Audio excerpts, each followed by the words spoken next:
Hello everybody, and welcome to the next in our series of CLOL matches. This week we are up against MSOE, which stands for Milwaukee School of Engineering. If I had a better acronym, I would use it. Unfortunately, that's all the information I was given, so I'm just going to have to remember MSOE.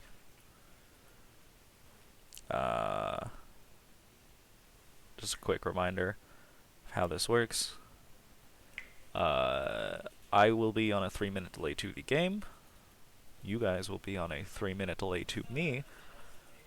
And then overall, that means that there'll be a delay between me responding to any messages you put in chat. So if we have technical issues, I'm sorry, but they will persist for at least 3 minutes if I don't notice them myself. And then besides that, we have had issues in the past with the client freaking out when the game ends, and I'm in the spectator mode. It just doesn't really know what to do, and it ends up just either popping up the client or closing the game. If that happens, I will try to fix it as soon as possible. Unfortunately, sometimes there's just nothing you can do about that. It just kind of happens, because the Riot client is very good and cool. So normally we do a separate draft client on the internet to set up these drafts, because not everyone has every character and they need like flexibility and pick order and everything and whatever. But today the other team came in and mentioned that they have League Unlocked, which, if you don't know, is this symbol in the corner that gives you all of the champions for as long as you're playing at like League Unlocked enabled place. A lot of college esports arenas are League Unlocked now, so they offered to just let us do it in the client, which means we should have less dead air, as we only have to do the draft one time, barring tech issues that always seem to happen. What else should I mention before we start? The Trine team has gotten a lot of good information on what the MSOE players play. So we should see a lot of like focused picks and bans targeted more directly to the other team in this game than we normally do, just because they're so specific. Like, I've heard something about like 3 different players on their team being, well, most comfortable on exactly one champion, which means that they're very easy to ban out. As far as that goes, I've heard White Bag Please plays only Azir, Ender 524 plays only Atrox, and Blitzcrank plays only Blitzcrank. I love that they all have themed names too.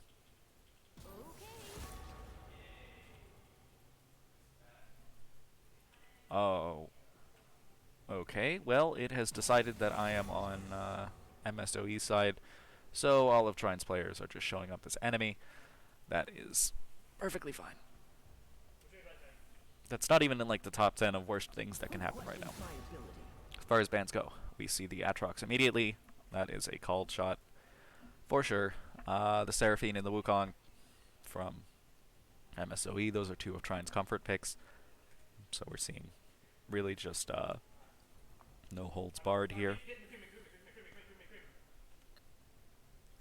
Oh, and one last reminder is that I am not in like a specific streaming room or anything. I'm just kind of in the Trine Esports Lab, which means that other teams doing practices in this room might bleed through the mic.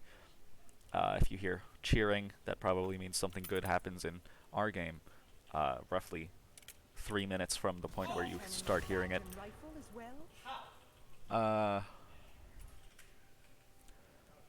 And, if you hear other people's voices bleeding over, that's what that is. Very sorry, but not really a ton I can do about that. So we see the Atrox, the Blitzcrank. Those are 2 of the 1 tricks getting banned, and then the Zac for the 3rd ban. Not something. I don't believe that's something that MSOE plays specifically, but they definitely. It's a really good pick right now. Very much on the strong end, so just banning it is pretty easy. Easy choice. Alright, we're seeing the Udyr coming out from Trine. They've practiced it as a flex pick. We've seen it in the top lane. We've seen it in the jungle. It's just kind of generally good.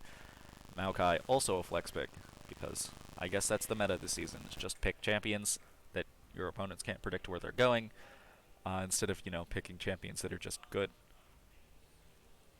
I'm not such a huge fan of the Maokai, if you can't tell. He never really seems to do that much, but, both teams seem to swear by him.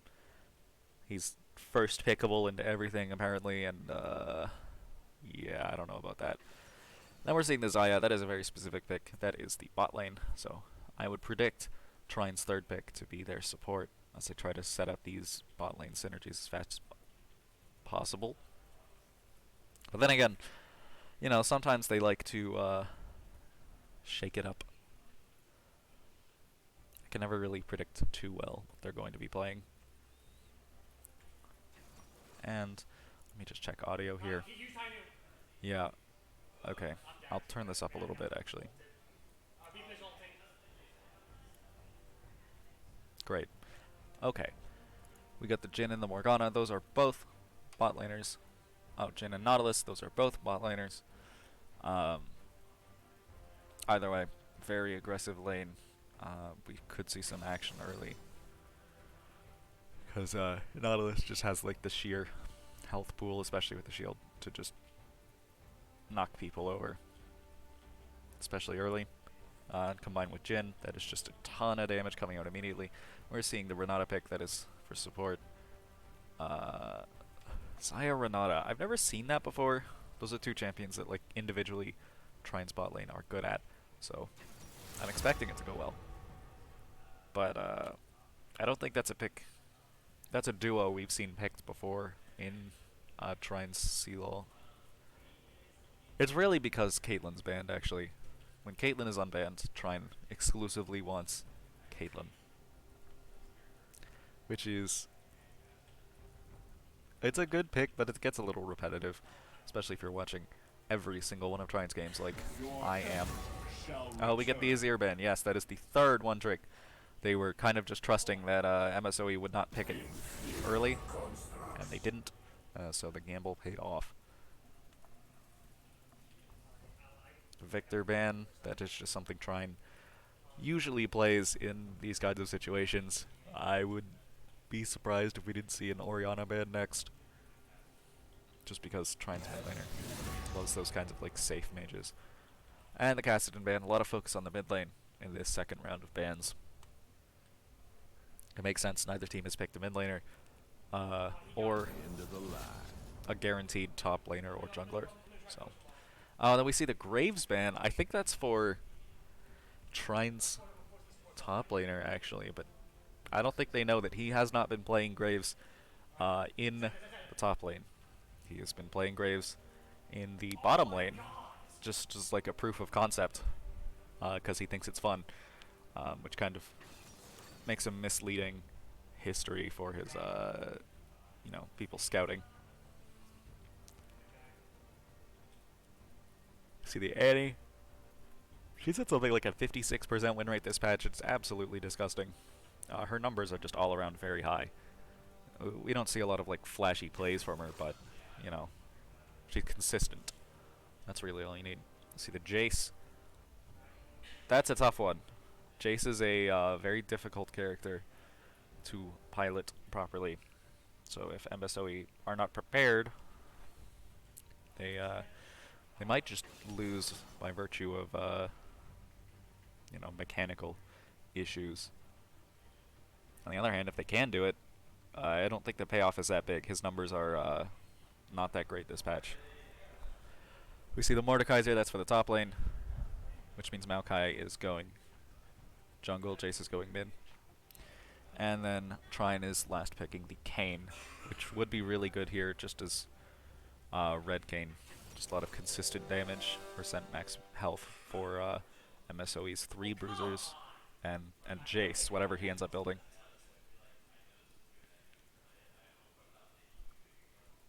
Alright.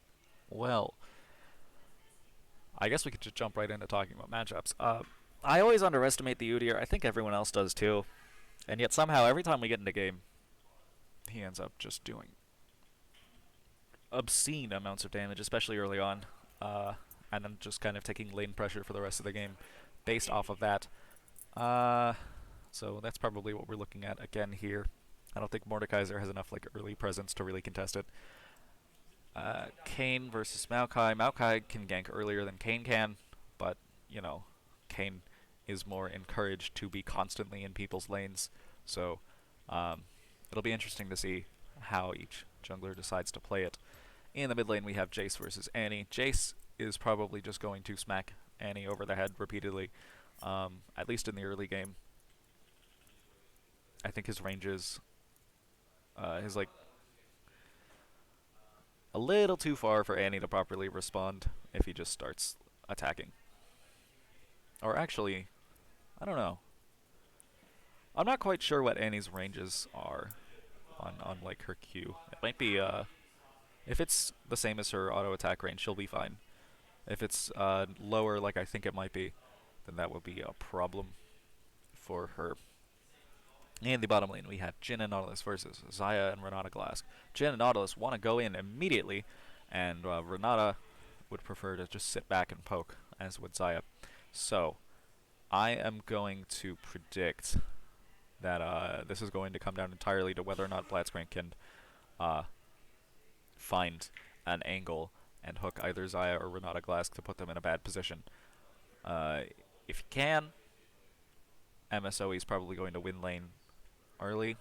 If they can't, Xayah and Renata Glask are going to outvalue them early and then possibly outscale them in the late game, because Jhin does not seem to scale as well as a traditional simple right-click hyper carry, so to speak.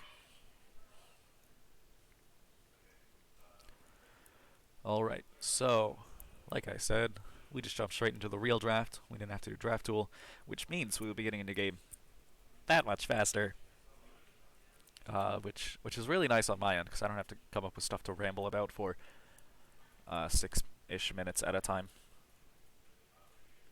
And I will pull up the stream here to just make sure everything's working properly. And it looks like we are doing just fine. That is very good to hear. Okay. The watermark is on the right side. People don't like the watermark on the right side. I'm going to move it to the left side. I moved it last week, but then I guess when they updated the watermark to the new logo, they decided to put it back on the other side. So it might be that they just want it on the right side, even though it kind of impedes the game. But on the other hand, you know, if I just move it back after no harm, no foul, right? It's still on screen, which I'm pretty sure is the bar. I'm pretty sure that's all that's important about it. We have a mere 15 more seconds before we get into the loading screen and then the game. Just a reminder that sometimes we have issues with black screens at the start of games, but now I check for that every time, so it shouldn't happen for that long if it does happen at all. So we're just going to switch to capture here. And then we will reach the loading screen. If we don't crash, hopefully we don't. I was testing this before.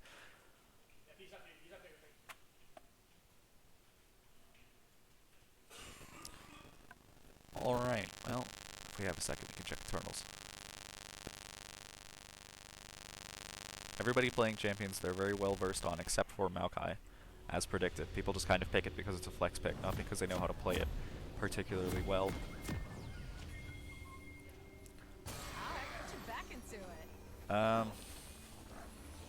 Right then.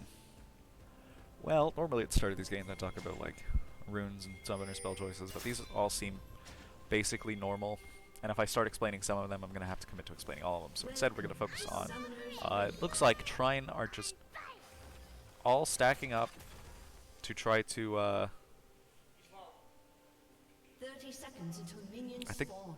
they're thinking MSOE is going to invade because they have the strength of the Nautilus and the Maokai, whereas MSOE are just deciding not to commit to that this early.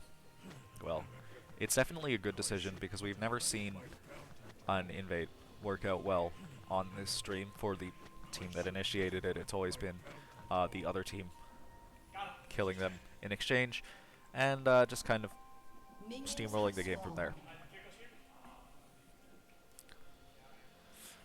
I'll make you kill your loved ones is a more effective threat than any gun.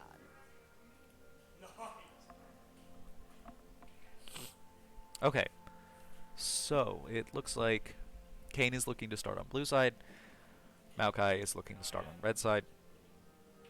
Nope, they are both starting on their respective blue sides. I am very sorry. Which means that, you know, the theory for the West Jungle path is you take all of your camps in one direction and then gank the lane that you are closest to, which should mean at around 3 minutes we see Trine looking for a fight in the top lane, and MSOE looking for a fight in the bottom lane.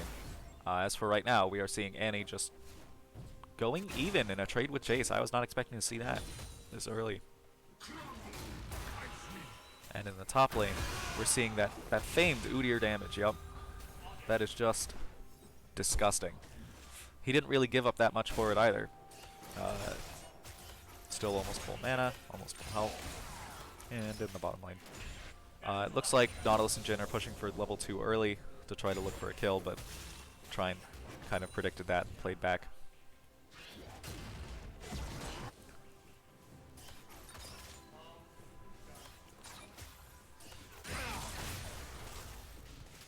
The Renata blocking the force shot to shield there. I mean, it's not the most important thing in the world, but, you know, it's these little places here and there that they're looking for free damage that really, they can add up over the course of an early game fight. Alright. Well, I would have to imagine that is one of the first instances of the aforementioned, like, mic bleeding from other practices. Meanwhile, in the mid lane, Jace just taking a bunch of damage. He's getting as good as he's getting, but, you know, that's not what you want. Jace is definitely someone who wants to scale early, at least to my understanding. Although, to be fair, I haven't played him, or even with him for a while. He's not exactly the most popular pick. Udyr taking advantage of the Mordekaiser pull as an engage tool for him. Very good stuff. And both mid laners are almost running out of mana, except Annie does have the Doran's Ring, that should allow her to get more back than Jace can in an equivalent amount of time.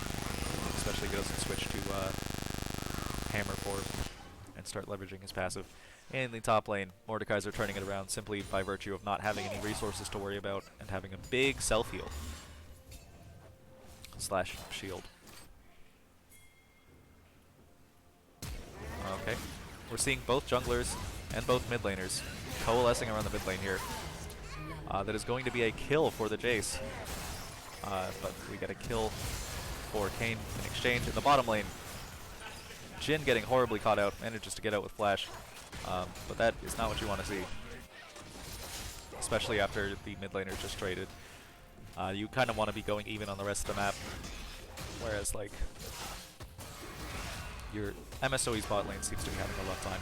And in the top lane, oh, it looks like Udyr is going to commit to this, and it's not going to work for him. Mordekaiser flashes to reposition the Q. Very good play. Ends up getting a kill for not that much work.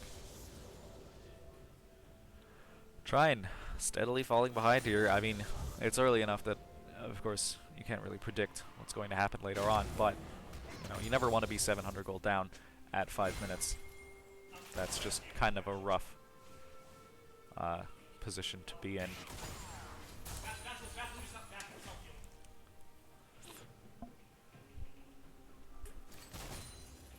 Alright. Well, everything's kind of calmed down. Oh, except in the mid lane where Jace is just going to do that, I guess. What items do we have? Oh, just a lethality item. So that is he could definitely kill Annie at this point if she steps just a little bit too far up. Meanwhile, Udyr, the victim of an unfortunately timed level up from the Mordekaiser, reaches level 6 and immediately engages.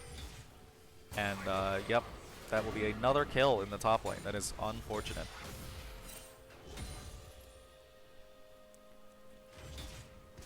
Well, overall, MSOE are playing really well.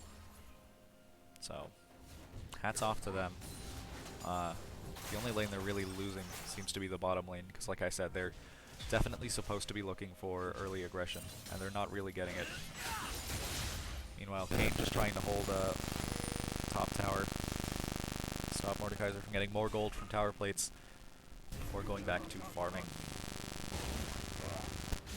As MSOE work on the first dragon, Trine either don't know they're doing it or know they can't contest it just yet, because they're going to get it entirely for free. That is a permanent 4% bonus to like basically all damage they deal for the rest of the game. It's not good for Trine. Infernal Dragon is definitely one of the ones that is the most hotly contested, just because of how generically powerful it can end up being.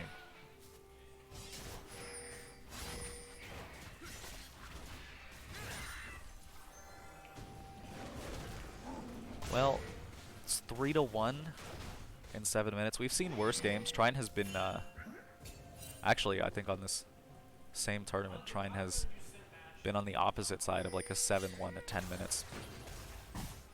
So, you know, sometimes, you know, you're not very evenly matched. I'm not necessarily saying that's what's happening here, even though, you know, it kind of feels like it. I was looking at ranks and everything before the game, and there are just a lot of good players on MSOE's team. Meanwhile, Jace getting caught out in the mid lane as I am singing his praises. He's not going to die, but, you know, Annie can really afford to just do that over and over. And if he has to back after every single one without really doing that much damage in return, that's going to be a problem in the long run. In the top lane, Udyr just getting absolutely smacked now. Mordekaiser has a lead and is pressing it as far as he can, as Annie works on a tower plate. Well, of course, as Annie... Oh wait, I guess she will get one. Yeah. Actually, Mordekaiser is not winning top lane nearly as much as he should be for being 2 kills and a level up. And Kayn just, like, taking Rift Herald. I guess they decided to trade Dragon for this. Although Annie now getting caught out incidentally. Although, you know, they see that the ult hits the Kayn. They decide to go on him. But they're not going to be able to catch him. He's just got too much movement. They are going to end up taking his red buff, it looks like. Which is unfortunate, but there's not really a lot you can do about that. Plus, you got the Rift Herald. You might as well take what you can get. Oh, shoot. Okay, so the Udyr getting caught out immediately by trying to defend that Rift Herald. That was a horrible call. And now Annie, who was trying to come save him, is just stepping a little bit too far up, but is able to get out with a stun. Good stuff. Hello from Pittsburgh. Oh, hello. I mean, it's always good to have, like, chat messages that aren't, the stream is broken. Because very often the stream is broken. But, you know, when the stream's not broken, I kind of feel like I'm talking to myself. That said, Trine has kind of closed the gap from even, like, 5 minutes ago. It's gone from, like, 1,000 gold difference to, like, 500 gold difference just from, I guess just from farming, because Trine has not gotten any more kills, and MSOE has. So that means good things for, like, their ability to scale into the late game. If they can just keep up this consistency in getting all of the farm that they need across the map. They're definitely, Trine is definitely looking to play for late game in this one. Jace does fall off at, you know, when other people start getting items that match him. Especially if bot lane gets, like, a tower plate and a half just for free. The Mordekaiser Udyr matchup is only going to get worse, though. Mordekaiser does have like this kind of scaling factor, especially in the late game. If he can just ult whoever is the strongest, he has 3 kills and a full item. Yep, he can just ult whoever's the strongest, and even if he can't kill him, just keep him out of the fight for 7 seconds. That might be a problem that Trine has to figure out a solution to pretty quickly. Although Xayah, of course, not afraid to build Quicksilver Sash. Actually, you know what? Most of Trine's team can effectively build the anti-Mordekaiser ult item, as it may be. The only person who really can is Annie, just because there's no like magic equivalent. Well, I guess Renata, but Renata's likely to build Mikhail's Crucible, which is like Quicksilver, but for supports. And in the top lane, just Udyr getting the snot beat out of him. As Trine looks for vision control in preparation for the next dragon, except MSOE are forming up around them. And Renata gets caught out from a long-range Nautilus Q, except no one's there to follow up. They don't really have the ability to catch him out. We get the Nautilus ult and the Jhin ult coming down. That's going to be a kill for MSOE, followed likely by a second one. If Xayah... Oh no, Xayah manages to ult and just walk away, but they can no longer contest this dragon, really. That'll be 2 dragons in a row for MSOE. 2 more, and they get the very permanent, very powerful soul buff. Which... we don't even know what kind it'll be yet, because we don't know until after they kill the second dragon. It looks like it's going to be Chemtech. That is bonus damage while you're low health, alongside damage reduction while you're low health. Which, you know, neither team would say no to, but I definitely think MSOE has the better comp for utilizing that buff, just because Mordekaiser, Jace, and Nautilus spend a lot of time at low health if they're being played properly, just because you know, they all have shields or dangerous playstyles, or you know, just a lot of resistances. Actually, even the Maokai can get in on that. The only one who can't really use it is the Jhin, whereas on Trine's team, like, Annie doesn't want it, or Annie can't really use it. Renata can't use it. Xayah can't really use it. But of course, Kayn and Udyr would be able to, but, you know, it's a long way from Trine getting the dragon. He would need to get 4 in a row after failing the first 2.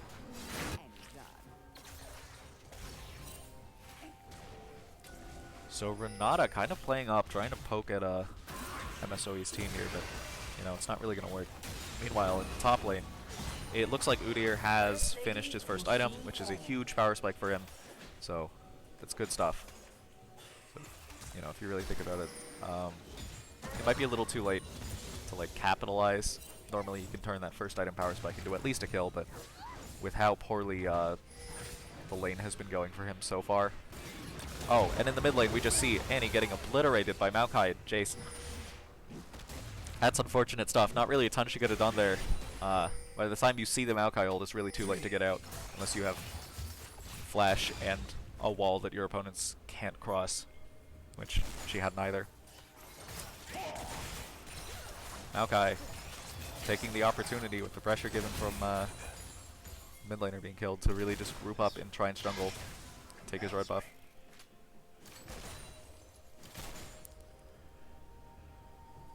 Well, again, the only lane that's not really having problems is bot lane. As we can see, 2 bounties pop up for MSOE. At the top lane, they would get 300 gold additional for killing Mordekaiser, and 150 for killing Jace. If they can get it, that's really going to be helpful to getting back into this, because they are now 2,000 gold down, unlike 5 minutes ago, they were only 500 gold down. But again, like I said, I think Trine does scale better with items. Okay, so that was... I'm just going to assume that was loud enough to pop up on the stream. And I would hazard a guess that in roughly 3 minutes we're going to see a play where Trine's jungler's ultimate does not work properly.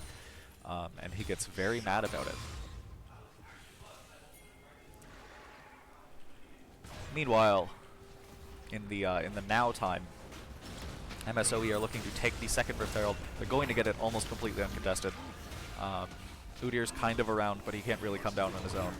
Trine has to know this is happening, but like they really can't afford to stop it. Meanwhile, Annie and Kayn trying to do something with Jace in the mid lane, but you know, everyone's coming down and taking Riptail. They don't have the opportunity.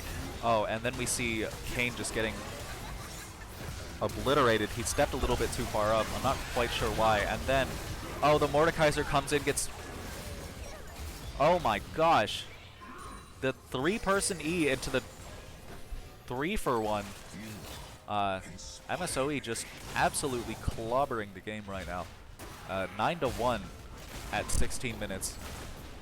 There's a lot of time for them to come back to this, especially since they're only 2.7 gold down. But we cannot underestimate the value of like morale and everything. And Trine, even though I know they can play from behind, they definitely don't enjoy it. Oh, and especially if that happens, just Zaya getting blown up out of nowhere under her own tower from full health to dead in less than a second.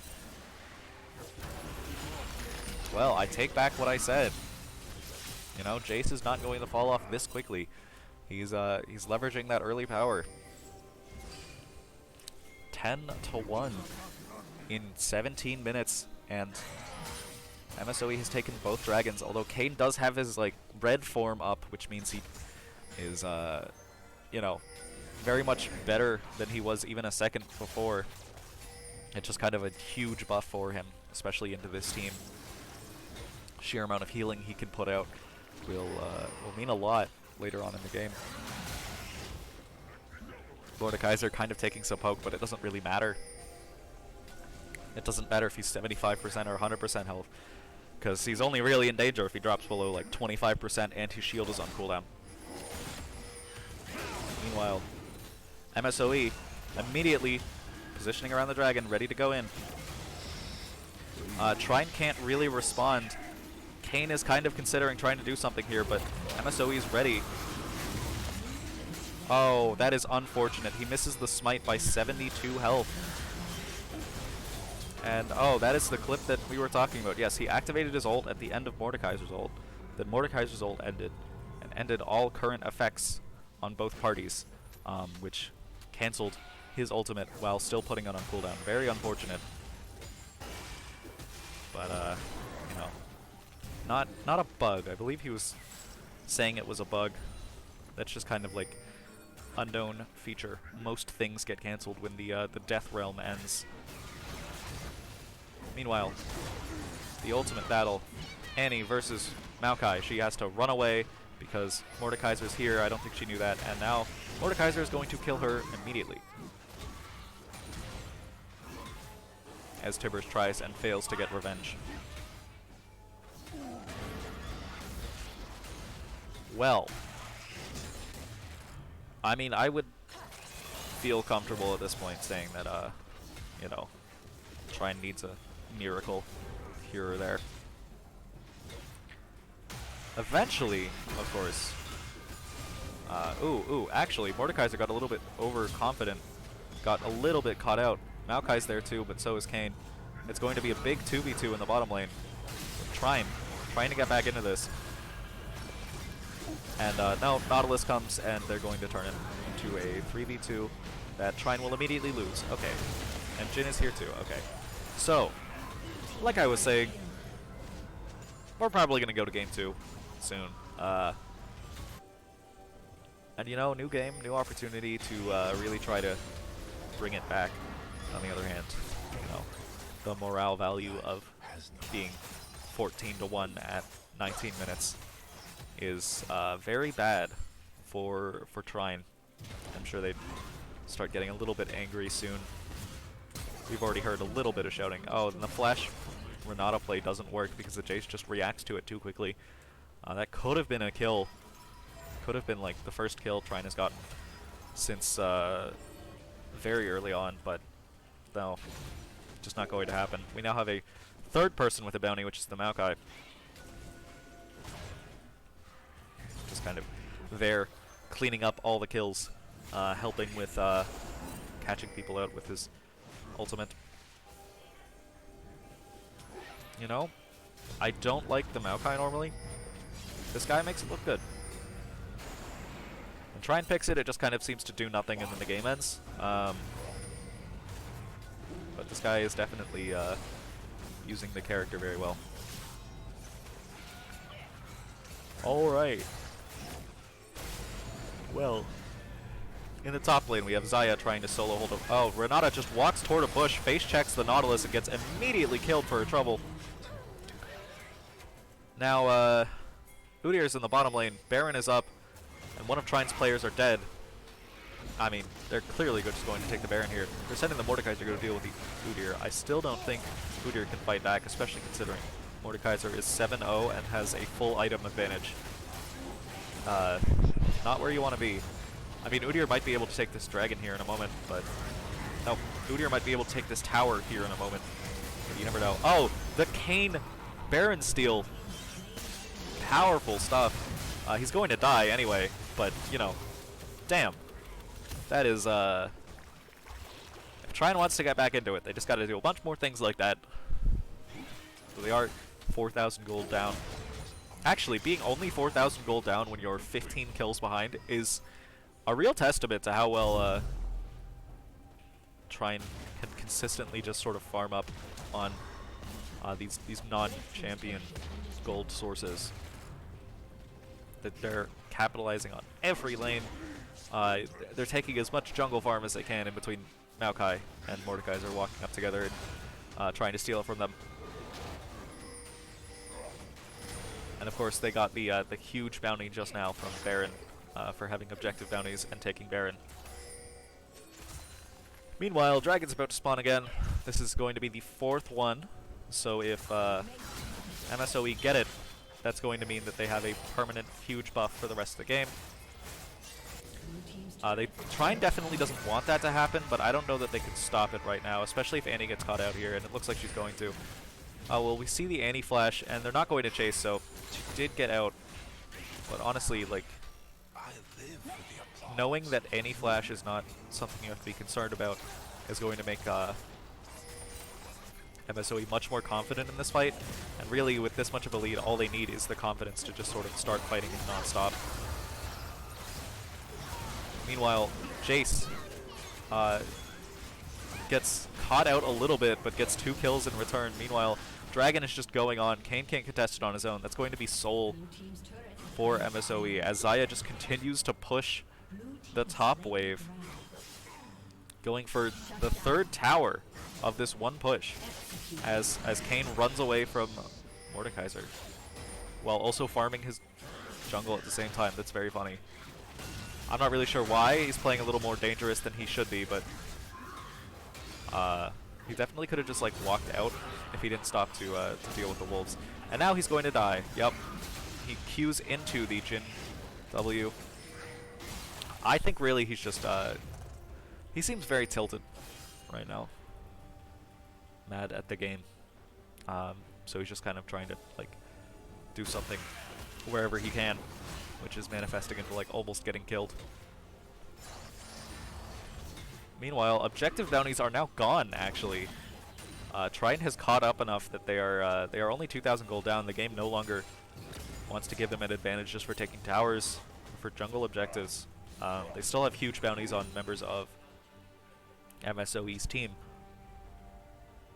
But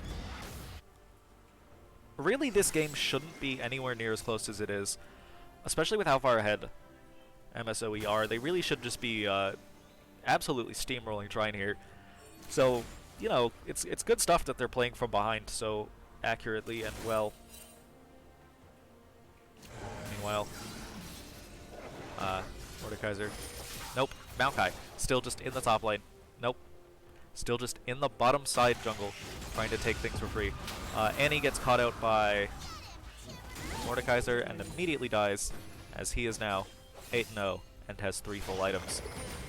There's not a lot of people that can survive that. Meanwhile, Jace trying to fight Udyr, and it's not working for some reason, except the Nautilus will come in to back him up. But the Nautilus doesn't manage to catch him out, actually. All of MSOE's team are forming up around the bot lane now for some reason. They were ready for that to go different than it did. I don't know if they were expecting Udyr to just continue fighting, or if, you know, the Nautilus hook was really just the centerpiece of their plan there, but that is a rough showing. Udyr is almost full health again, almost full mana. Meanwhile, Jace is like halfway dead. Mordekaiser is pushing the top lane mostly uncontested, and it's going to go try to stop him just by focusing on the wave, I bet, but, you know, we've already seen that Mordekaiser can just kill her, like, immediately. So I'm not sure how wise it is to have Andy go up there alone. Oh, actually, you know what? They are sending the Udyr as well, so it is not alone. I was kind of right. Mordekaiser smells something funny and immediately goes into the jungle to just take red buff instead. He can't afford to pressure the tower if he feels like people are coming to kill him. At this point, that is a 700 gold bounty. Killing him would be a 1,000 gold swing. We really... MSOE doesn't really want that to happen. Especially since they are only 2.2 thousand gold behind.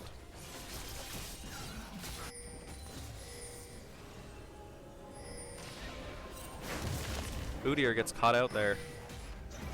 Yeah, okay. MSOE just kind of forms up around him. It's going to be anyone's guess if he can get out.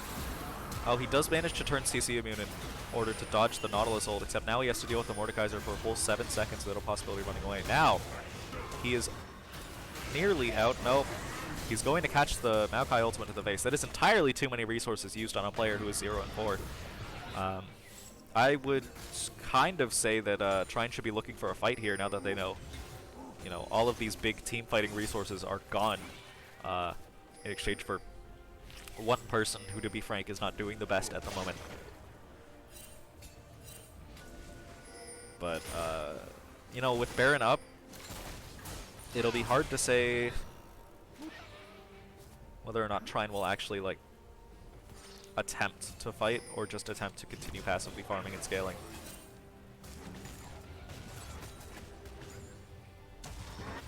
So if we look at it, Trine are very clearly behind, right? And yet somehow, you know, they're keeping this like gold efficiency going, despite the fact that like they're not really safe anywhere on the map at this point. MSOE has shown that they can and will just sort of form up around anything in order to get a kill. Almost completely unpredictably. They don't really have that much vision control, and yet somehow they just keep catching people out.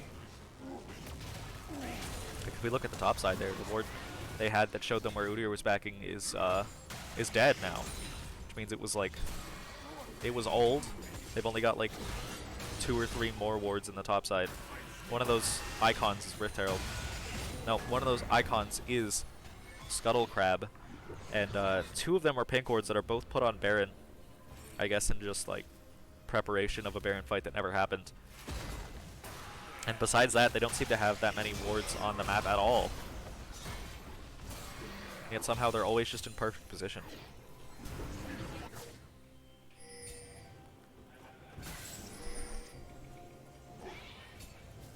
Meanwhile, Dragon is coming back up. This is going to be the Elder Dragon as one team has the Soul, which means whoever gets this gets like a 3-minute buff that executes opposing champions at 25% health. If MSOE gets it, Trine will not be able to come back into this, because they will just end the game right here. If Trine gets it, honestly might be the same. Whoever gets this can kind of just put out enough pressure to immediately end the game, and it looks like MSOE are immediately starting it. Trine, I don't know how much vision they have of what's happening. They have to know that something's going on. Yeah, but they can't really, they're not in position to like start a fight. Udyr getting a little bit caught out, actually. And the dragon just keeps going down. And Trine does not contest it properly. That is going to be game, it looks like. If MSOE can win a single fight with literally everything stacked in their favor. Yes, that is at least 1 kill. I don't know why they aren't just trying to end the game here and just walking down the middle lane. They have every advantage. Are they gonna try to take Baron too? I guess. But even that, why? It's less impactful than what you already have. And if you can't start a fight now, you can't start a fight after you get it. Meanwhile, Kane lining up for a steal again. It's not going to happen. He's just going to get caught out. But nobody's really with the Nautilus to follow up, so it's not even going to be a kill. MSOE showing their weakness here a little bit. They're clearly like very strong at you know, individual mechanical plays and ending and like early game laning, but they seem kind of weak at ending the game. Like, we should have reached a point. We should have reached this point much earlier than now. I don't know. Oh, yep. Okay. Jace is just going to do that to anyone who comes to deal with him. So really, I don't know why they weren't just trying to end the game before this. And for anyone who heard that ding noise in the background, that means I'm being invited to the next lobby, which means this game ends within 3 minutes.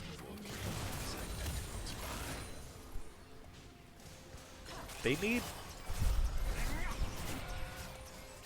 They're playing so scared. They have Dragon Soul, Elder Dragon, they have Baron buff. Why are they not just starting a fight and winning? They're 8,000 gold ahead. There's literally no reason for them not to engage. Yeah, see, as soon as the fight actually breaks out, they immediately win it.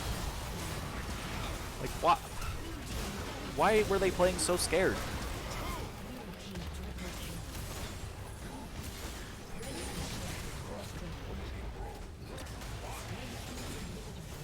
Oh.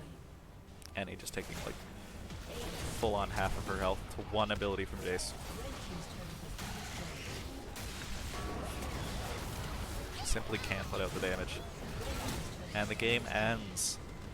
So going into round 2, Trine is going to have to contend with low morale from how poorly that game went. So best of luck to them. That is something that they seem to have an issue with kind of often, is keeping their heads up. That said, this time in between games is when everybody can take a water break and everything. That is a very subtle way of saying that I am going to go take a water break.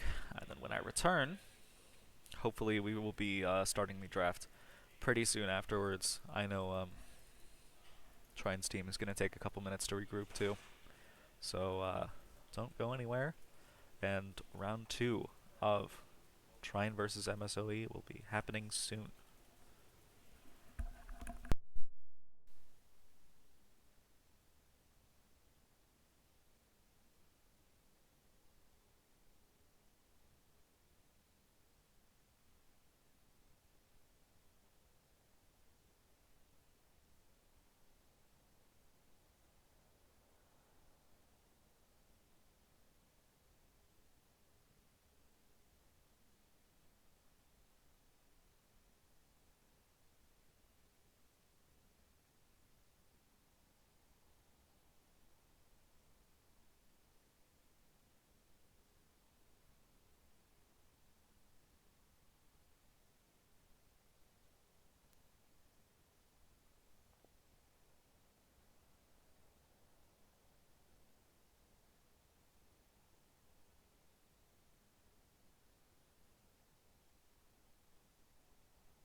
Sorry about the delay there.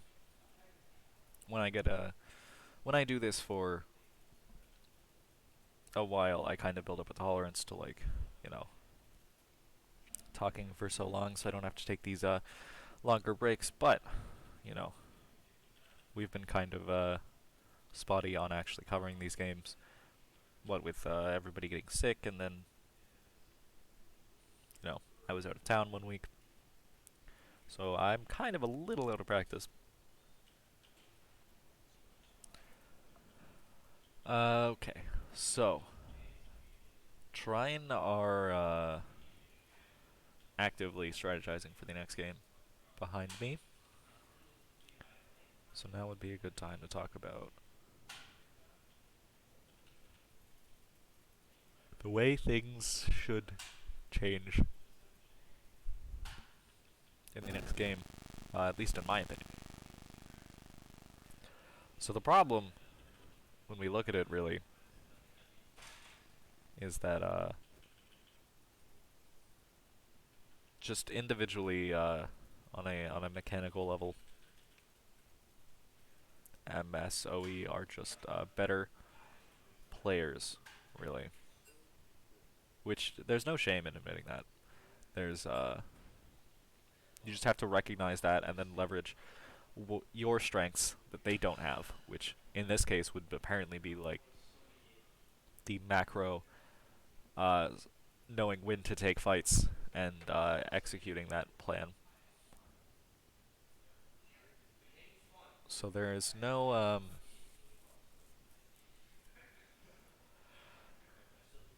there's no sense in continuing to push this like early game strategy that that Udyr and well, really just Udyr kind of wants you to do, or the Kane pick that wants to be active early and often.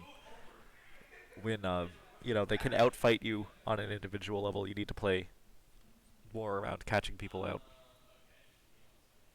Oh, and we are taking the blue side. That's interesting. So Trine basically never takes the blue side. Usually they stay on the red side for the counter pick ability. So it'll be interesting to see what they want to pick first. If it's the Maokai, I will have a conniption. Because like I said, I don't think Trine can really play it. If that's what if that last game is what it was supposed to look like when it's done well, Trine has a long way to go.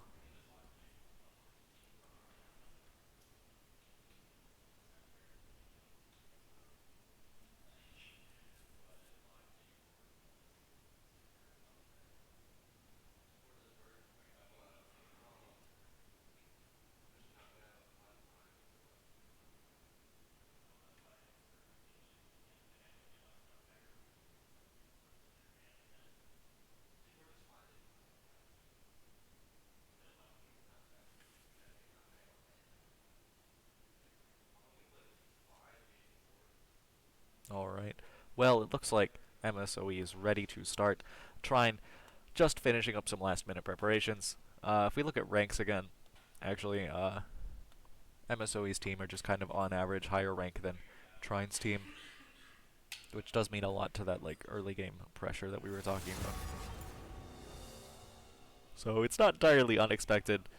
Hopefully Trine can get back into this in the second game, but then again, even if they can't, that just means the series is over a little earlier, which, you know, I would not necessarily be against. I mean, as much as I like casting, 3 games in a row is kind of hard. Oh, thank you. I was actually kind of worried because I got back to this, and after someone else was handling it last week, all of my settings were different. I had to redo my volume manually, and I'm always worried that when I do that, it's going to end up either too quiet or way too loud. So, it's good stuff. We saw the same first 3 bands from Trine as we did last game. The same first 3 bands from MSOE as we did last game, and we're first picking the Maokai. Oh my goodness. I have some statements I have to make good on now, because I did mention that if they pick the Maokai, I will be doing things, you know, on this broadcast that will they might not like. especially if they give it to their top laner, because he, you know, I, I don't want to say he's not good at landing these like directional ults, but there's a reason his best pick is Udyr, if you know what I'm saying. Oh, we're seeing the Samira pick. So, on the one hand, it's going to be fun to watch because she's just a lot more fun to watch than more of the traditional ADCs. But on the other hand, kind of, they're really relying on snowballing early, which could backfire if Trine really gets it together this game. But if they don't, means this game will be over much faster. Although actually, if you aren't able to identify when you should take fights and leverage your advantage, which are the two problem areas that I identified for them last game, Samira might not be as effective as she could be. So we're seeing the Ezreal, a very safe pick into the Samira. Just solid stuff all around. And the Jarvan is a mainstay of Trine's jungle, which I guess means that Maokai is either going to be support or top lane, and I don't imagine you pick Maokai support into Samira. Oh, MSOE looking to pick their mid laner now, because Trine last game banned 2 mid laners after the first 3 picks when they didn't. So now they kind of have free reign to pick whatever their player feels most comfortable on. And it looks like that's going to be Kasset. Yeah. So we have the Amumu. I'm not sure if Amumu jungle is real anymore. That used to be like the only place he was picked. Then he sort of became a support. Actually, it really seems more like a coin flip either way he goes, so we can also consider that a flex pick, I guess. And they're going to take their time. Oh, they banned Victor. It is the same ban as last game. I'm not sure why they took 23 seconds to come up with that. It's not exactly rocket science, if you know what I mean. Maokai is going to ban. We're going to spend 27 seconds thinking of a ban, and then ban Jax. Okay, so Jax is just kind of generically powerful, also a top lane carry. After last game, you kind of want to ban the top lane carries, because that Mordekaiser kind of ran them over in slow motion. And we're seeing the Graves ban again. I think that's based on a misunderstanding. Trine is not likely to actually pick the Graves in a tournament setting, but then again, you know, them banning the wrong champion is not something you really want to question. You don't want to look a gift horse in the mouth. Gift horse in the mouth, after all. And the Darius ban, I'm not sure what that's about. I would ban the Mordekaiser. If he can play both, then you're just kind of in a bad way. But, you know, after everything the Mordekaiser did last game, getting it out of the way here would be helpful.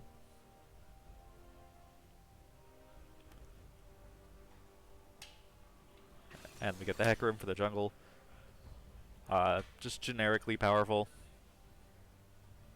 I don't remember if that was banned last game or not. I think it wasn't, but, you know, that should strike fear into Trine's heart a little bit. If you can properly play Hecarim, he's kind of just going to run all over the map. And I guess we're going to see the Garen. That's interesting. I don't know that Trine consistently plays Garen in any role. And I guess that means the Maokai's going support, or... And we have the Mordekaiser, what? Okay, they're just going all in on flex picks, I guess. One of these champions is going to each role. And I couldn't tell you which. I'm not really sure what the plan is here. It's definitely not the normal type of picks you would see. But I guess into the Samira, it makes sense that they'd want to pick a lot of, you know, beef. And then Trundle, just kind of solid into all these defensive picks. And in a moment here, we'll be able to see where each champion is going. Okay, well, it looks like we can kind of predict that, it's going to be Mordekaiser versus Trundle, Jarvan versus Hecarim, Garen versus Kassadin, Ezreal versus Samira, and Maokai versus Amumu. So the only real standout strange pick here is Garen into Kassadin. I I can see how in theory that would be a counter pick, but you know, like I said, Trine doesn't play it. If they don't know how to play it, they're gonna run into issues. As far as matchups go, in the top lane, Mordekaiser v Trundle. I'm pretty sure Trundle wins that one early, while also kind of outscaling the Mordekaiser if he doesn't get an early lead somehow, usually with the help of his jungler. Jarvan and Hecarim. I think Jarvan is a slower pick than Hecarim. He's going to. I think the early game is kind of going to be Hecarim's domain, to a certain extent. So we could see a lot of early aggression from MSOE just off the back of that. I don't know how the Garen into Kassadin matchup goes. I've never seen that before, so it'll definitely be interesting to watch. And Ezreal and Maokai versus Samira and Amumu. Maokai is a really good pick into Samira because it has a stun, or well, rather a knockback that is not reliant on a projectile, so you can cancel, or you can stop her from doing her thing without having to worry about her W ability to block projectiles. And Amumu and Samira are a good combination, in just that Samira does really good with any kind of tank support, so just having a champion that will hold people down for you is very helpful. And Amumu is very good at doing that, so we're going to see a lot of early plays from Samira and Amumu in the bottom lane. If they could get an early level 2, we might see a fight there. And then definitely once they hit level 6, they'll just sort of start going in all the time, because there's not really a reason not to, especially with the Amumu ult backing you up. And a reminder that I am 3 minutes behind the game, and you guys are 3 minutes behind me. That means that since I'm in the same room as the team, we might hear hints of what's happening 3 minutes before we see it. And if we have any sort of technical issues like black screens or whatever, I will try to fix it as soon as I possibly can. But if I have to be notified by someone in chat, it will be 3 minutes from the point that I see that chat message for that fix to actually come through and affect you all. What else? I think that's all the bookkeeping and everything done with. So, Trine would need to win 2 in a row in order to turn this series around. Of course, it's a best of 3. And I think that's not very likely to happen just because of how convincing MSOE's victory was in the last game. I can imagine a world where Trine wins 1 off the back of, kind of figuring out MSOE's playstyle and weaknesses they can exploit, but then winning 2 in a row might be a tall order. Although, of course, I've been surprised before. I'm sure I will be surprised again. So, don't take that as, a belief that Trine has no shot here, because they can definitely pull something out. And it looks like the stream is on, and we have no black screen. So, A summoner has disconnected. and immediately we have someone disconnect. Keyboard not working. Okay. Well, while we're on pause here, we can look at masteries, runes, and everything. 7 people in this game took Conqueror. That is very funny. Conqueror, of course, being scaling damage over the course of the game. Trine, it looks like, are thinking that, oh, am I crashing?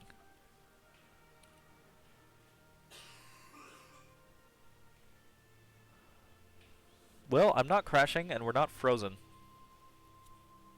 So I'm not quite sure what it is that we're doing. I guess we were just waiting for the pause delay to catch up. Yeah, it looks like we're already on live. Again, Trine thinking MSOE are going to invade. They're simply not going to do that. So it's really just Trine hanging out. Directed camera, of course, focusing on the most people in the same location, which means we get to watch as they just sort of push buttons and wait for the game to start. Casted in chat pointing out that he has the teleport advantage over the Garen, which means his global presence is more, but he will not be able to fight as well early, although of course, as Cassidon, you don't want to fight early at all. If that happens, something has gone horribly wrong. So what's really funny here is Trine stole 2 of MSOE's picks from the last game, which is really interesting.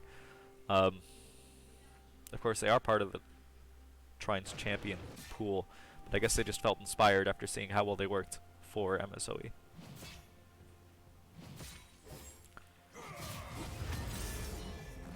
Meanwhile, Garen giving Cassidon the what's what. And Garen, of course, has a innate advantage here, given that he has Doran Shield alongside his passive regen, which means that any trade he takes will eventually come out in his favor, no matter how well it goes in the moment. Meanwhile, Trundle trying to just beat up Mordekaiser early. As we can see, it's not really going to work. Mordekaiser is that same sort of like sticky presence that Garen does, where they can take damage and then just kind of heal it back later. Meanwhile, just Garen taking free tower damage where he can. Gonna work up to a tower plate eventually. As far as junglers go, Hecarim did just show up mid lane. Garen is running away, and manages to get out unscathed, mostly. Meanwhile, in the bottom lane, we have Ezreal and Maokai, giving the Samira Mumu lane the respect it deserves and playing all the way back in an attempt to not die. It's not unexpected. As Cassidon just takes a ton of damage in the middle lane, but we're kind of seeing that that lack of Garen experience there. He's just sort of continually pushing Cassidon under tower where he can't really do anything. And then now he's getting caught out a little bit, but the Amumu whiffs the Q, and it's not going to turn into a kill, so Samira and Amumu walked all the way up here for nothing, allowing Ezreal and Maokai to get back lane pressure that they lost. Samira's still looking for something, but she's not going to be able to do anything here. They're still just kind of staying up toward the middle lane, especially with their jungler there. I will say that MSOE seem very coordinated. They don't really seem to have like the ability to identify what they should be doing at any given time, but they are all doing whatever it is they're doing together, which is a hard skill to learn. Even Trine has some issues with keeping everybody in the same place. And Garen gets caught out again, except Jarvan is there to scare them off. He only has to flash away. And then Hecarim waiting for the Jarvan, and just going to get some free damage onto him there before taking this Rift Scuttle Grab. Trine getting a little bit out-jungled at the moment, actually. Just judging by the farm difference. And the fact that Hecarim has shown up in people's lanes twice, while I don't think Jarvan has a single time. And yet somehow is also out-farming him. Garen trying to force a fight that he really can't win just yet. He needs to clear that minion wave first, and he's simply not going to.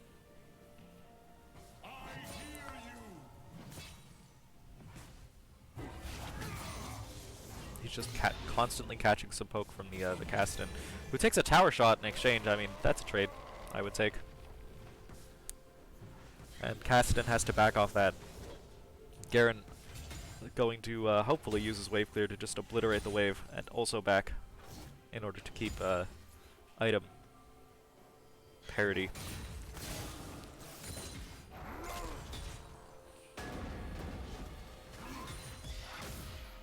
Meanwhile, we are... Trine is like 200 gold down, 400 gold down, just in farm at this point, which is not good. And especially since Garen didn't take the back, Kassadin now has a relatively large item advantage on him, on top of being full health compared to Garen's like half health. So he's not going to be, you know, winning any fights anytime soon. Until he can get some time to just leave. Hecarim coming mid as well. This is going to end very poorly for Trine, I think. If Garen stays much longer.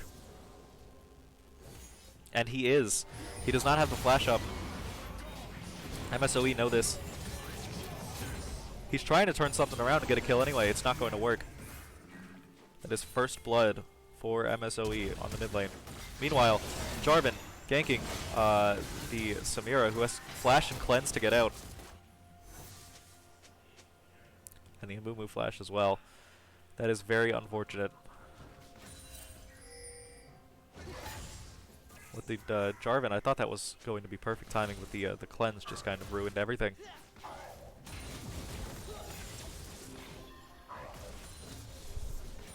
Although that is a lot of resources to spend while Dragon is still up, and Hecarim's on the top side, even though Trine don't necessarily know that. They could be looking for Dragon here soon.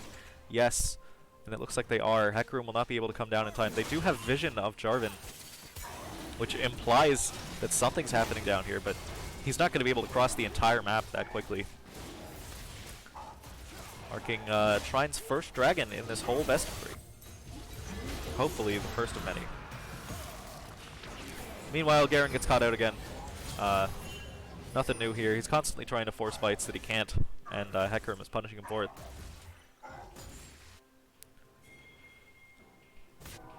So far they've traded 1 kill for 1 Dragon.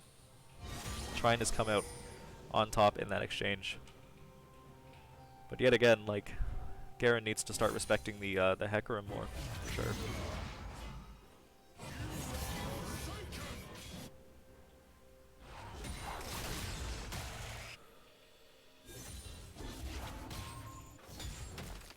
He is still doing a lot of damage to Kassadin, but, you know, it's not enough. Not with the amount of jungle help MSOE's mid lane is getting. Yeah, Hecarim pinging, he's going to come back to the mid lane as well. They're just really just hyper-focused on this Garen.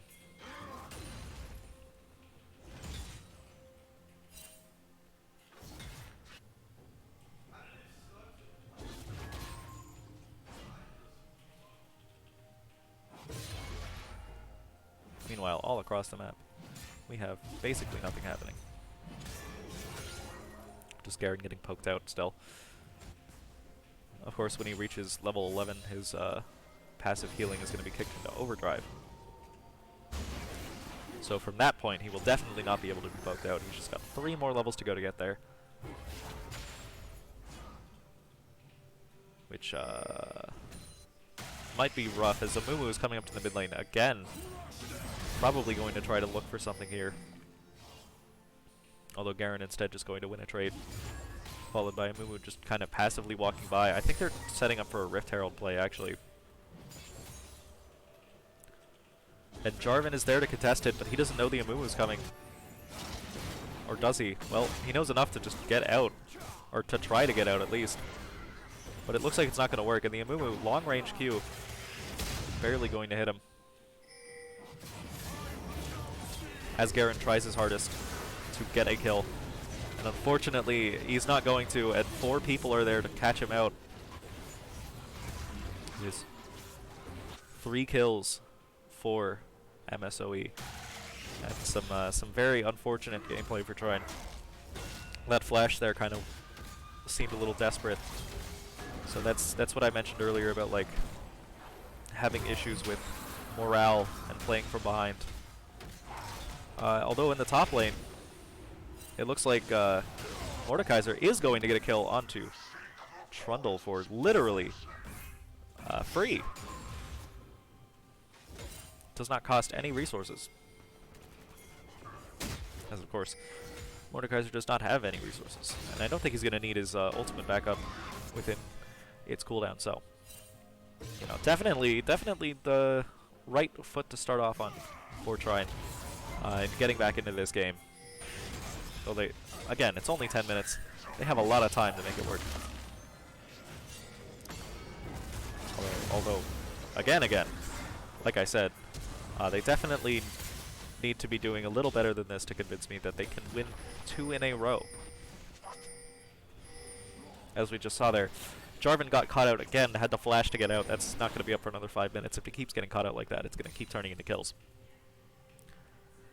Mordekaiser gets 2 tower plates in the top lane for a total of 350 gold, in addition to the kill that he already got. So we will probably see him leverage that item advantage. Oh, okay. So Jarvan decides to go in with the exact wrong timing, and Hecarim is there to follow up.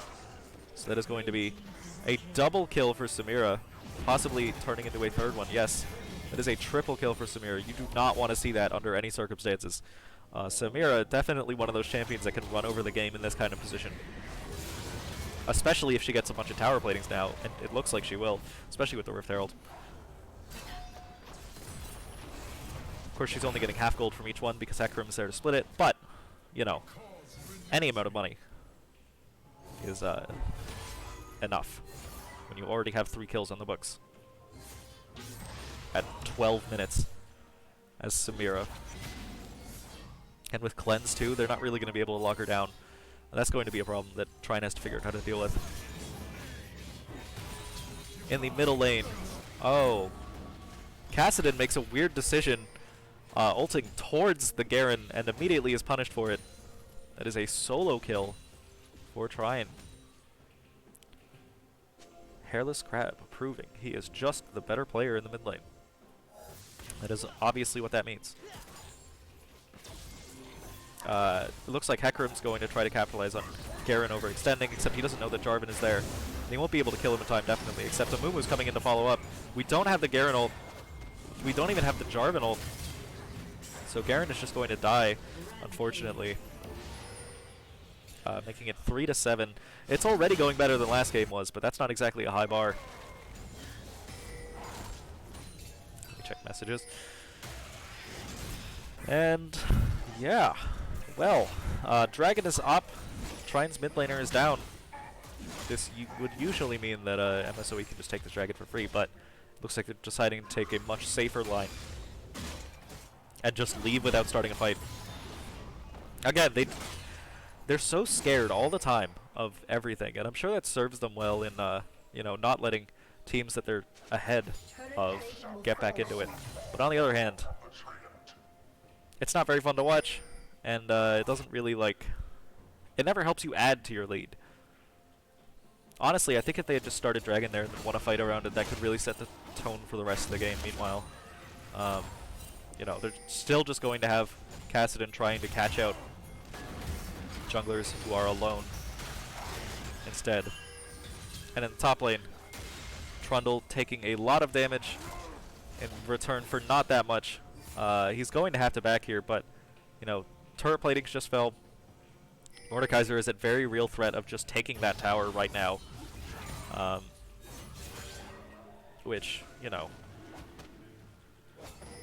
Oh, no. We have the Trundle teleport coming in, so that will not be a tower for Trine just yet. Now, MSOE are looking for the Dragon, except that, like, Trine's team are all back up and hypothetically ready to fight. There wasn't really a reason to wait this long. Although then again, Jarvan is horribly out of position. They simply will not be able to actually do anything about it. They can almost catch the Amumu, almost, but instead, Garen just steps a little too far up and is going to die for it. For a kill that they don't get. That is unfortunate stuff. Garen having a really unlucky game so far. Constantly flashing in for things that he doesn't get. Especially on Garen, flash is one of the most important things you can have. And then Trundle ends up taking the first tower somehow. I don't know what's up with that. That is not what I would have predicted. And in the top lane, Hecarim comes to save Trundle from his bad decisions, leading to a total score of 3-9 in MSOE's favor.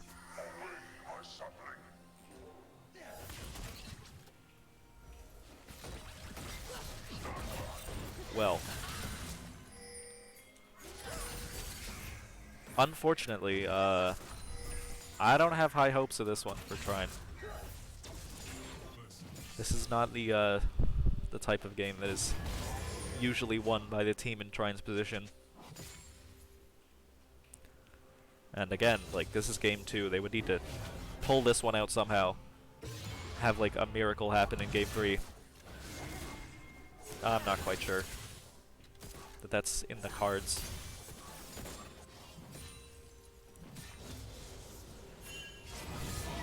Well, again, Kassadin walking just a little bit too far up. He's going to take a bunch of damage, but it doesn't really mean anything. Without Flash, Garen can't really convert that into a kill at any point, especially with 4 people coming to his lane. That is Hecarim, Amumu, Samira, and his opposing mid laner. I think they're all just playing around Rift Herald right now, yeah. So, that's not a... Huh. I'm going to predict that this game's going to be another longer one, because MSOE don't really seem to know how to close out games. But, you know, it'll be a longer one that Trine eventually loses, if I had to guess. Garrett's getting caught out again. That's not a good place to be. Literally.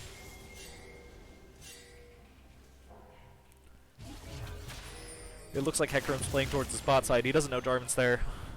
I don't know if that means anything. He's like very ahead of Jarvan at this point, except he does get ulted on. He manages to get out just fine, but oh, the random Maokai ult coming in and the Garen coming in to clean up. Yeah. Trine getting a big shutdown. 500 bonus gold for the Garen. Putting the score at 4-9. Well, you know, maybe I was being a little too pessimistic. We see a couple more plays like that, and they'll definitely just be evening up the score completely. Especially on the Samira. Garen is, of course, a very good pick into Samira. You can just kind of stop her from doing anything later on in the game. So, that will be their saving grace. She's not at her best when she has to just use her right clicks, so having a silence is a powerful ability. Counter her. Meanwhile, Kassadin now teleporting to the top lane because they will use any amount of resources to stop that tower from dying. Trundle takes the second tower of the game. Honestly, if I were MSOE, I would stop defending these towers for a little while. Just because you don't want trying to get it after they get objective bounties, then it would just be like a bunch more gold for free.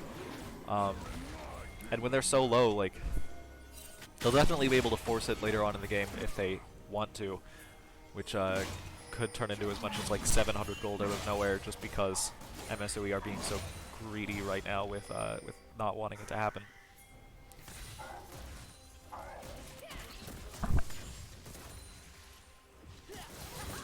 And we might see that in the middle lane here too, because I imagine Ezreal and Maokai are going to be able to do a bunch of damage here. Nope, they're only going to be able to do a little bit of damage. We can see on the minimap the tower icons for the top and bottom lanes are basically almost empty. That means their health bars are on the lower end for sure. They're having the Garen match the Trundle and the Mordekaiser match the Kassadin.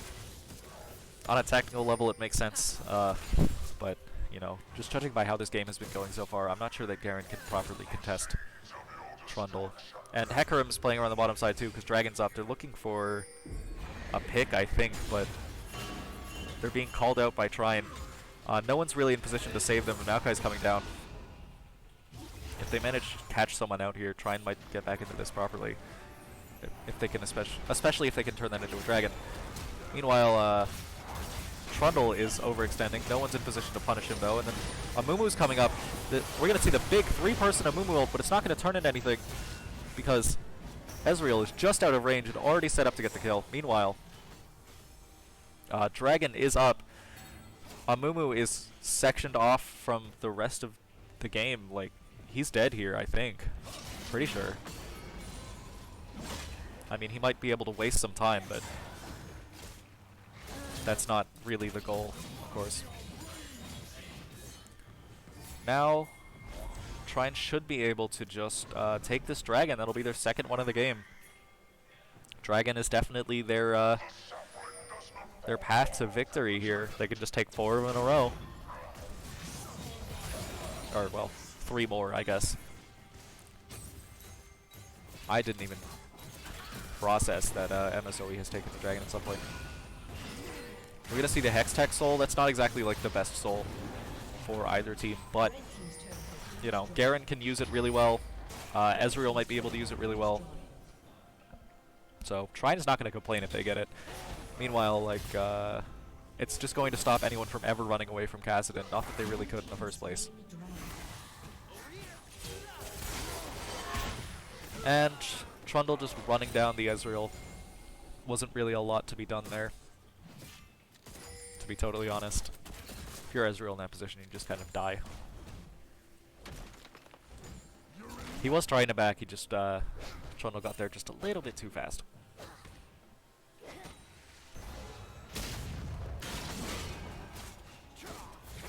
Score is now 6-10, definitely evening up slowly, as they're having Garen contest the opposing bottom laners. I don't actually see a reason that wouldn't work, so they might just decide to keep it like that instead of shuffling people around.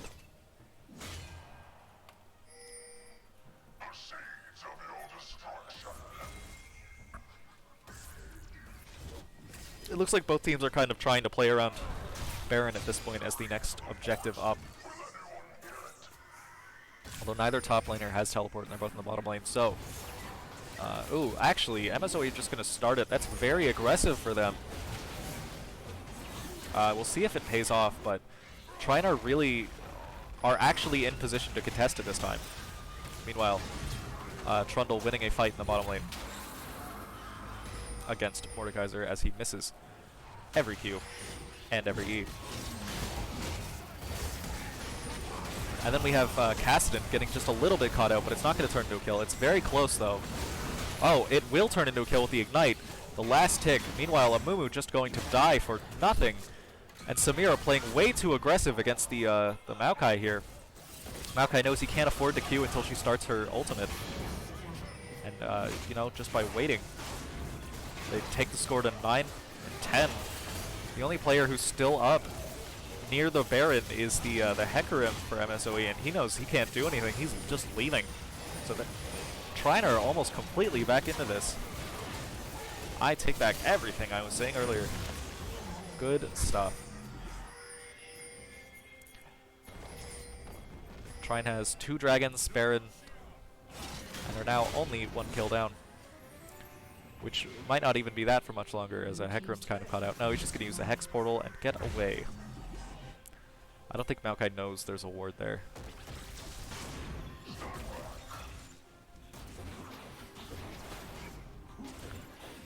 Meanwhile, Ezreal in the top lane looking to just finish this turret off, for goodness sake. And he does it just in time, except... Oh. I was going to say Kassadin could definitely kill him there if he just commits to it. But I guess MSOE was feeling merciful.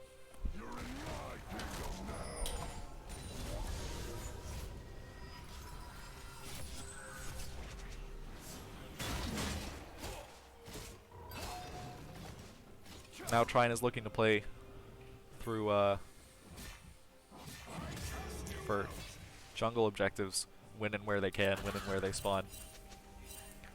Does Garen know there are 4 people formed up around him? The answer is maybe. So he's playing pretty safe now, which is good. He got caught out a lot in the early game, which was definitely leading to an impression of like issues on Trine's part.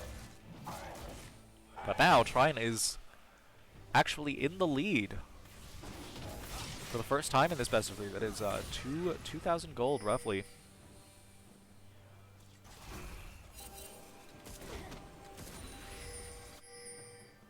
And for now.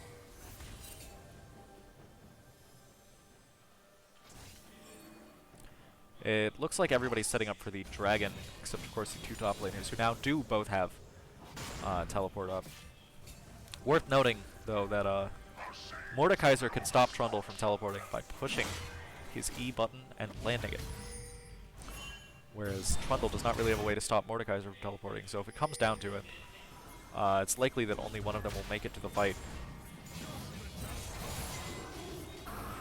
Then again, Mordekaiser just catching out Hecarim randomly in the river, who is just followed by the Maokai W and killed. Meanwhile, Garen just caught out in the bottom lane by the Amumu. I'm not sure he knew he was there. Oh, and we see the random flash come in from the Jarvan. I think he was looking to ult, but just kind of panicked at the last second and didn't end up doing it. So that's bad, obviously. We see an Amumu starting an engage, but missing both Qs. Meanwhile, Samira takes half of her health bar to just random Ezreal abilities, and Trundle is just caught out by the Jarvan ult that finally goes off. And Dragon is up. That's going to be the third Dragon of the game for Trine. At this point, they are like solidly in the lead. We will definitely take those as fans of Trine.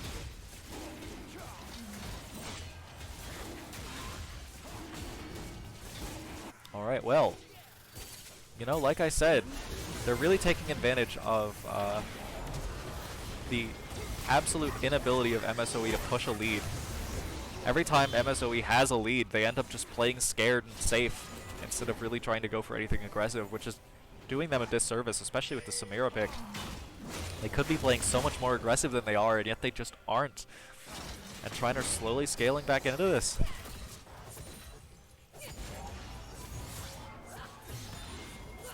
Actually, Ezreal has the mana scaling item now. Oh, it is already completed. That is a huge power spike for him. Normally, you buy that item, you have to scale it all the way up. But I suppose he bought the starter item pretty early on, so he bought it already scaled.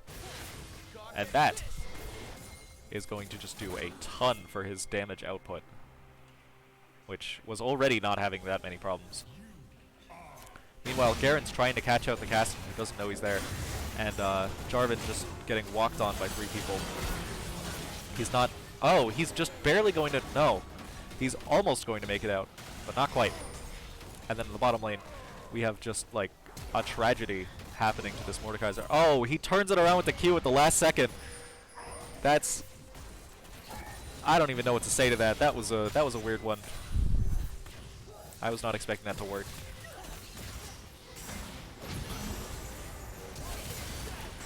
Meanwhile, Amumu gets way too aggressive and dies for it. And Garen tries to kill the Kassadin, but it is going to work, just barely. Samira is now trapped in Trine's base. She does not have the ability to cross a wall and get out unless somebody lines up for her. So, there's no way she gets out of this. It's just who she gives the kill to.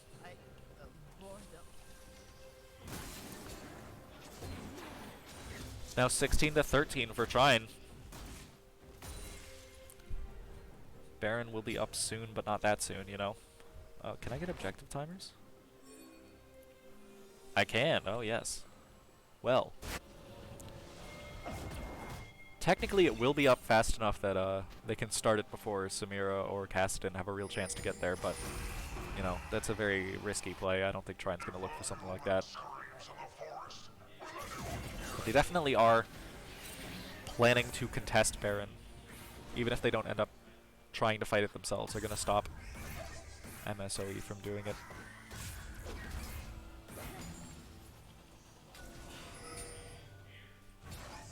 As for right now, both teams just kind of posturing, getting ready. Hecarim steps a little bit far up, and just takes like a chunk of damage for nothing. Except then the Trundle and the Kassadin are there to follow up. Turning it around to the Garen and the Mordekaiser, who are not ready to properly fight. That's going to be 1 kill for free for MSOE, followed by a second one when that Mordekaiser ult ends. Yes. It is now 16-15. Still very even, anyone's game. We are 1 minute and 38 seconds out from the dragon, which means Trine will have their whole team back and ready to fight for it. But on the other hand, the Baron buff from the from MSOE will probably mean that we, you know, the fight might not work out well for Trine.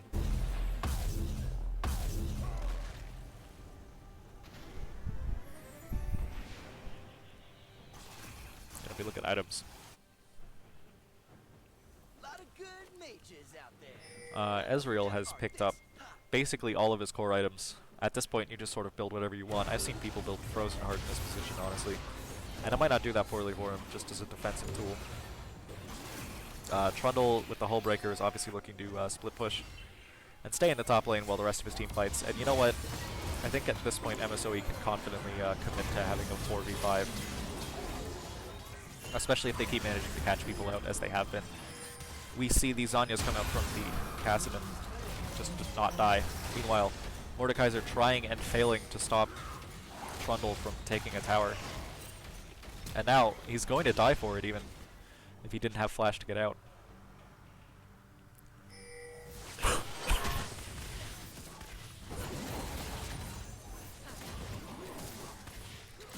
Alright, so Dragon will be up in 10 seconds. Both teams are ready for it.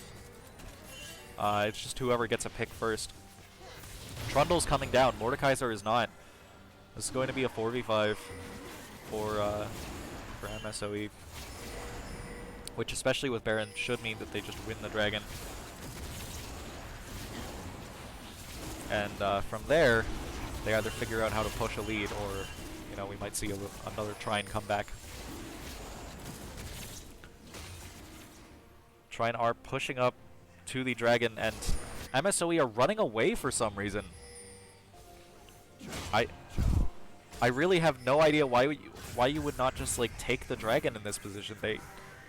Trine is clearly not ready to fight you. And now Mordekaiser is just like voluntarily split from the rest of the team. He's gonna catch the Trundle, but you know, we've seen this before. He doesn't win against the Trundle by any stretch of the imagination. I guess unless the Trundle just decides to run away, despite the fact that his team was coming down to help him. I don't know what's going on with MSOE. They're not ever pushing any lead or taking any dangerous play at all, and at some point you have to just start taking fights, or, you know, you lose. The Kassadin gives sort of a late game inevitability, but everybody else on their team wants to fight right now. And we get the Amumu pick, which should be a kill. Yes, that is a 1-for-1. As Trine just kind of gets blown up. There was no reason to wait so long to do that. Especially not when you were already like halfway through taking the Dragon.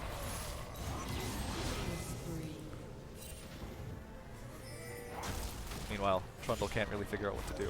Ends up taking a bunch of tower shots for free. Ezreal, somehow the only one to survive that. He can probably defend this tower from 2 melee champions just by throwing abilities constantly, but you know, that might be a tough sell, especially since the Dragon's going down, and he's scared now, and totally fairly. Trine are definitely the ones in position to be scared. He's trying to steal the Dragon with the ultimate. It's not going to work. And MSOE get their second one of the game, making it 18-19 for MSOE. This game is going very back and forth.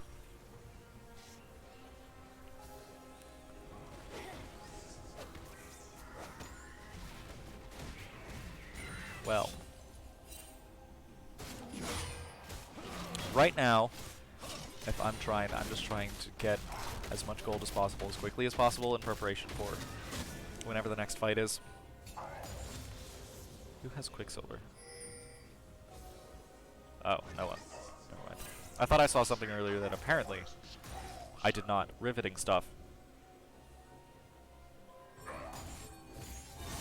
So Trine now are, I guess, trying to catch out the Hecarim, but MSOE are just too coordinated as a team. They are constantly on top of each other. Like, I don't think I've seen a single one of them be alone for more than like 10 seconds since the end of laning phase, really.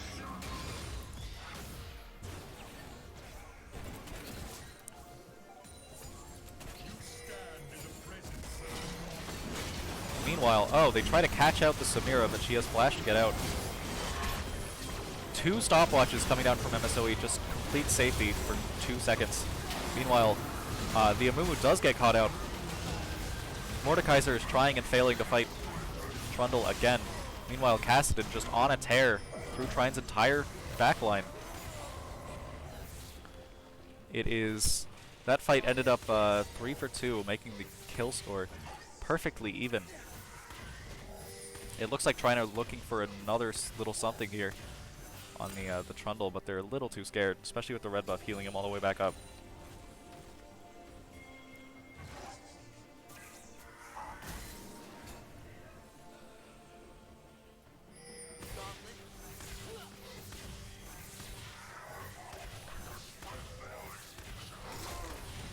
Trine can't really get anything off of that fight, even though, you know, they did win it. Which is unfortunate. There's not really anything up for them to get. And now we have...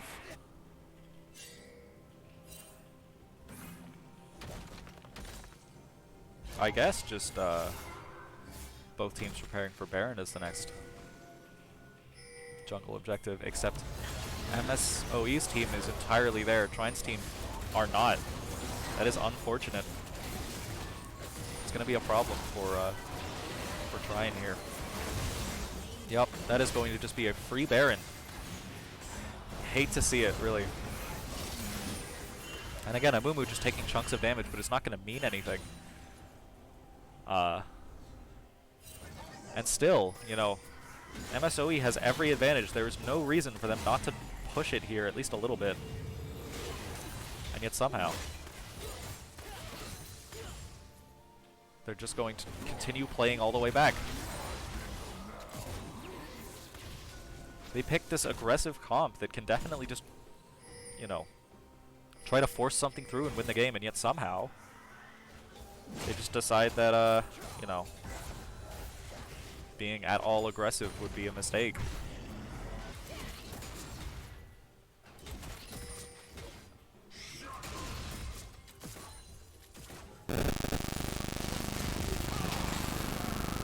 Oh, the miscommunication from Trine. 2 people ulted the Samira and they don't really work together. Meanwhile, she just gets caught out anyway and dies. So good for Trine, but that was an awful play. Dragon will be up before she is, which means Trine should be able to take it, especially if they get another pick here. Or put out some pressure in the middle lane or something.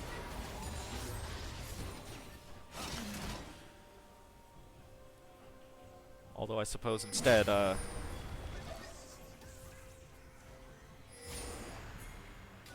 mean, MSOE are not really taking action. Oh, the Hecarim does get caught out, but they aren't going to turn it into a kill. He manages to ult away. And now the Amumu is out of position. That's going to be a kill for Trine, leaving MSOE down 2 people for this dragon to spawn. This is going to be Soul for Trine, which is really unexpected. If MSOE pushed their lead at any point, that would really not have happened, but somehow it just ends up working out. I would say good job to Trine, but I don't think it's really anything they're doing more than what MSOE is not doing. In this case, like, you know, playing to win for whatever reason.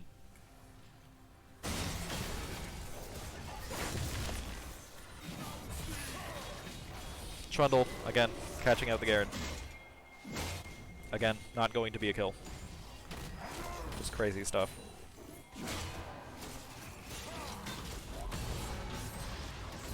Meanwhile, Hecarim and Kassadin trying to kill Jarvan together, but will they even be able to? Yes, it looks like they... No, they will not, actually. He managed to just barely escape. That is a good showing from Trine of like how resilient they can be under the right circumstances. Plus with Soul, they are now like 20% more annoying, just constantly slowing MSOE's team every time they deal damage to anything that is even near them.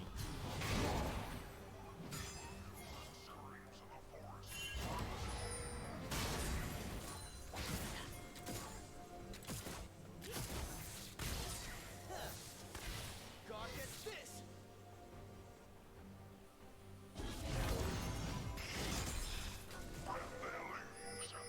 So then it looks like, yeah, it's still pretty much even. I mean, well, MSOE are 2,000 gold ahead, and the Hecarim is just constantly getting picks all over the map. Except they never turn into kills, and then, meanwhile, the Kassadin overextends. Gets immediately killed for his trouble. Hecarim is just caught out by the Jarvan ult. It's going to be another kill for Trine. It's 2 for nothing.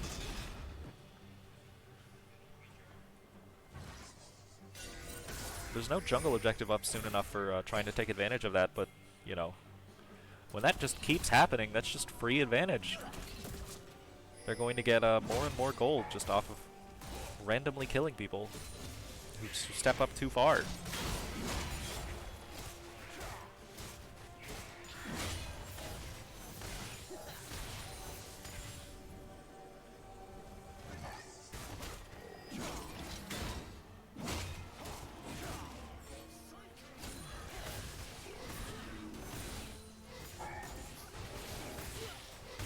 God gets this.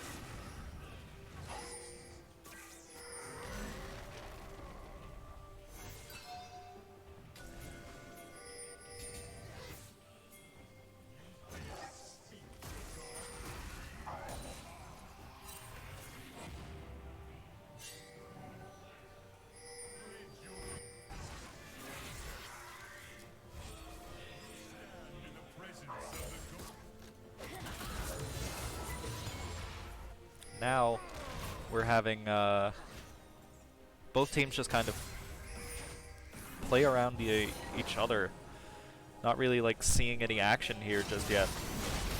Except, oh, the Amumu does get caught out. That's going to be a kill, almost a kill for Trine. He managed to just barely escape as Kassadin ends up in a poor position as well. Yep, that's going to be a kill onto the Amumu. The Garen is in the middle of everyone. He's possibly also going to die. The Jarvan running away, he's very low. That's going to be a kill in exchange. 2 kills in exchange for MSOE. 3 kills in exchange for MSOE. That is good stuff for both teams, honestly. It ended up 2 for 3. I mean, obviously, MSOE has a major advantage now. They might just be able to end the game off this. But, you know, just getting Mr. Liamumu there just caught out. Definitely helpful. Now, yeah, that is just going to be the end of the game. That is game 2. Both won by MSOE. The series now is over. No, it's not. I was doing a whole outro and they got scared off by the Ezreal alone. Samira has Guardian Angel. They can afford to. They've been playing so scared this entire time that they're just going to continue to drag the game on. We got a little bit of a jump scare there of, yes, the game ends within 3 minutes, one way or the other. I did not see which way it ended. I have to imagine it's MSOE, because if they manage to throw this, I would be very surprised. They just simply don't know how to play from being ahead, which is surprising. Like, that never seems to be a problem for teams. Although actually, Trine just going to take Baron, walk down, Elder Dragon is spawning in 15 seconds. They're just going to be able to take that too, most likely, if MSOE decides not to contest it. And given their track record They might get scared off simply by the fact that all of Trine's team are there. Although then again, we are seeing all 5 of them form up kind of around it, except Trundle is just playing toward towers for some reason. Well, this is clearly the more important objective. Garen has to go defend him. But, like, that's not exactly an even trade. Garen is doing much worse than Trundle is. It looks like Trundle might just be looking to end the game here, actually. And he will be able to, yes. So that is game. They don't even need the Elder Dragon. Finally, some action from MSOE. Well, you know, truly riveting stuff, especially there at the end. That one was much more back and forth than it had any right to be, just because I don't think MSOE really knows how to put any real aggressive action together. And I'm moving the watermark back to the other side. And I suppose that's it. So, you know, to my 2 viewers who have stuck around, have a wonderful day. And I will probably be here next week, streaming the same thing. So, look forward to that.